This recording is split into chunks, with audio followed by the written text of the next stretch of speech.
Why must we support public health preparedness and government asset management systems? In this short presentation, we'll briefly cover some key emerging themes and priorities that underscore the need for treating public health as a pillar of crisis resilience. You can find these in the chapter on public health preparedness in UNDESA's Handbook on Managing Infrastructure Assets for Sustainable Development. Government assets improve public health outcomes. When it comes to health, we often first think of hospitals and clinics, but a broad range of government infrastructure assets are essential to making sure we have the resources required to meet our needs and remain healthy at all stages of life. Tangible assets like physical infrastructure, buildings, equipment, property, and land protect people, places, and services. They are the first line of defense during acute public health events like disease outbreaks. When a local public health emergency happens, asset managers and operators often become emergency responders.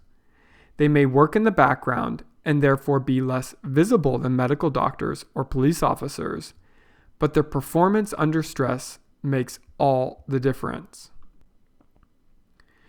No one can deny the influence the COVID-19 pandemic has had on asset managers. While the consequences of the pandemic continue to unfold, asset managers have an important responsibility to increase preparedness to ensure a better response in the event of another major epidemic or pandemic shock. A key lesson from the COVID-19 pandemic is that core infrastructure assets are a resource when formulating and implementing local disease control responses, as well as social and economic recovery programs.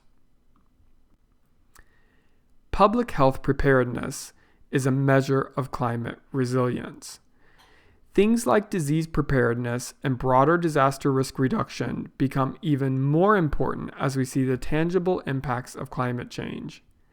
Public health and climate resilience planning must go together.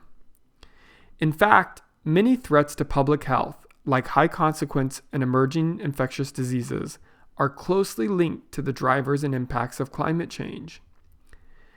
Government assets help improve capacity to mitigate many of these threats, but when managed poorly or not maintained, they directly increase the risks of climate impacts to vulnerable populations.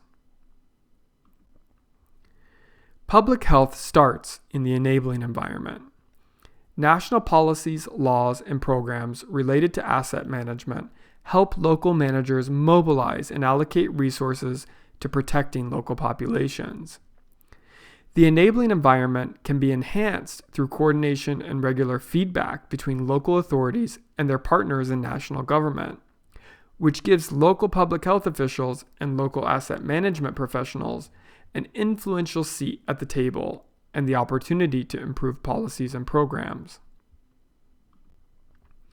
Finally, it is obvious, but sometimes overlooked, that government asset management systems which are prepared for acute public health events like disease outbreaks yield large benefits for extremely vulnerable populations such as women, children, and the elderly, and more broadly, the communities where they work and live.